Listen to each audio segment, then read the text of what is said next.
की तरफ दुनिया भर के बाजारों की नजर आज रात पर टिकी है। आज अमेरिकी राष्ट्रपति डोनाल्ड ट्रंप रेसिप्रोकल टैरिफ का ऐलान करने वाले हैं। सीएनबीसी आवाज को मिली एक्सक्लूसिव जानकारी के मुताबिक भारत सरकार ने हालात से निपटने के लिए ठोस एक्शन प्लान तैयार कर लिया है। तो इस बड़ी खबर पर ज्यादा जानकारी के लिए अब जुड़ते हैं हमारे वरिष्ठ सहयोगी लक्ष्मण रॉय से। तो लक्ष्मण जी, जो ट्रंप का रेसिप्रोकल टैरिफ है, इसका तोड़ क्या है भारत सरकार के पास? देखिए, दरअसल सबसे पहले ये बताऊं कि इस रेसिप्रोकल टैरिफ, जिसको बोलचाल की भाषा में कहें कि जैसे को तैसा टैक्स लगाने वाला जो प्रावधान करने जा रहा है अमेरिका, इसको लेकर के भारत सरकार के भीतर कोई पैनिक जैसी सिचुएशन मुझे दिखी नहीं। चाहे प्रधानमंत्री कार्यालय हो, चाहे वित्त मंत्रालय हो, चाहे उद्योग मंत्रालय हो, वो पैनिक वाला मामला दिखा नहीं। क्यों? क्योंकि ये पहले से पता है कि वहां से टैरिफ को लेकर के कुछ न कुछ बड़े कदम यूएस की तरफ से उठाए जाएंगे। इसको लेकर सरकार पहले से ही ठोस तैयारी कर रखी है, ठोस प्लान तैयार कर रखा है। इसके तहत ऐसा नहीं होगा कि आज रात में ट्रंप किसी टैरिफ का ऐलान करेंगे और भारत अगले ही दिन अपने किसी प्रोडक्ट पर टैरिफ घटा देगा, क्योंकि ट्रंप ने तो टैरिफ लगा दिया है। ऐसा कुछ नहीं होने जा रहा है। भारत इसके लिए ठोस, स्थायी और लॉन्ग टर्म रणनीति के तहत काम कर रहा है। भारत का मानना है कि ट्रंप जो भी टैरिफ लगाएंगे वो सिर्फ भारत पे तो लगना नहीं है, पूरे दुनिया भर के हर देशों पे लगना है। इसको भारत सरकार आपदा में अवसर के तर्ज पर अब एक नए मौके के तौर पर देख रही है। दो हालात हो सकते हैं। एक हालात जहां पे ट्रंप ने टैरिफ का ऐलान कर दिया, उसमें भारत भी शामिल है, दुनिया के हर देश शामिल है। ऐसे में भारत का अपना आकलन ये कहता है कि जो भी प्रोडक्ट एक्सपोर्ट करते हैं, खासतौर से लेबर इंटेंसिव प्रोडक्ट, चाहे जेम्स एंड ज्वेलरी के हो, टेक्सटाइल के हो, लेदर के हो, इन सारे प्रोडक्ट की मांग यूएस के बाजार में बनी रहेगी और यहां तक कि ज्यादा होगी, क्योंकि बाकी देशों से जब वो टैक्स लग जाएगा तब भी भारत के माल जो है यूएस के बाजार में सस्ते मिल रहे होंगे, इसकी मांग रहेगी। दूसरा जो आपदा में अवसर भारत देख रहा है वो ये है कि इस ट्रंप टैरिफ की वजह से पूरे दुनिया भर के ट्रेड में एक कह सकते हैं कि रीबैलेंसिंग होगा।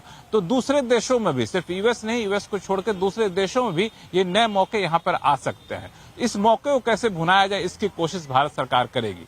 और तीसरा पॉइंट, जो लॉन्ग टर्म नीति की बात मैंने की, तो बायलैटरल ट्रेड एग्रीमेंट जो बीटीए होना है यूएस के साथ, उसको तय समय सीमा के भीतर यानी सितंबर अक्टूबर तक उस एग्रीमेंट के पहले चरण को पूरा कर लिया जाए, इसकी तैयारी पूरी कर ली गई है। और जाहिर तौर पर इस बीटीए के तहत भारत कई सारे सामानों पर इंपोर्ट ड्यूटी कम करेगा, जो कि यूएस की मांग भी रही है। जी, शुक्रिया लक्ष्मण जी इस पूरी जानकारी के लिए। तो जिस तरह से लक्ष्मण जी बता रहे थे कि भारत सरकार के अंदर खाने किसी भी तरह की चिंता की स्थिति नहीं दिखाई दे रही है और सरकार इसे आपदा में अवसर की तरह देख रही है। चलिए बढ़ते हैं आगे। और जिस तरह से हम जिक्र कर रहे थे कि आज रात से अमेरिका के नए रेसिप्रोकल टैरिफ को लागू किया जाएगा और अगर ऐसा होता है तो अमेरिका को निर्यात किए जाने वाले फोन पर करीब 16% का टैरिफ लगेगा।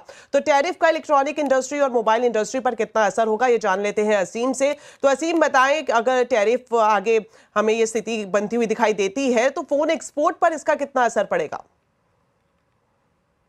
देखिए, मोबाइल निर्यात को बढ़ावा देने के लिए सरकार एक पीएलआई स्कीम लेकर के आई थी और मोबाइल निर्यात पिछले कुछ सालों में काफी तेजी से बढ़ा।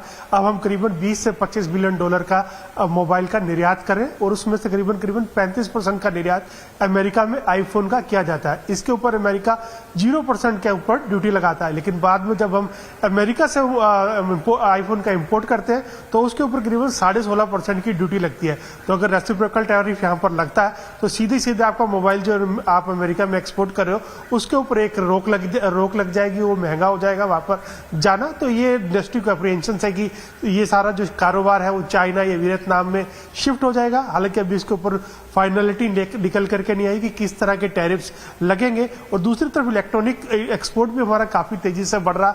अब तक $13.5 बिलियन के आसपास का एक्सपोर्ट हम अमेरिका के अंदर टारगेट कर रहे हैं, तो उसके ऊपर भी एक असर पड़ेगा। हालांकि इंडस्ट्री को ये भी लगता है कि अगर असर थोड़ी देर टाइम के लिए पड़ता है, उसके बाद दोनों देशों के बीच में अगर बायलैटरल एग्रीमेंट होता है तो वहां पर भी उनको थोड़ी सी राहत मिल सकती है। तो वहां पे लेकिन थोड़ा सा टाइम के लिए इंडस्ट्री को एक डिप देखने को मिल सकता है। तो हमें आज रात का इंतजार करना पड़ेगा कि किस तरह के टैरिफ अनाउंसमेंट यहां पर मोबाइल निर्यात के लिए होने वाला है, अमेरिका किस तरह से करने वाला और उसका हमारे ऊपर क्या असर पड़ेगा।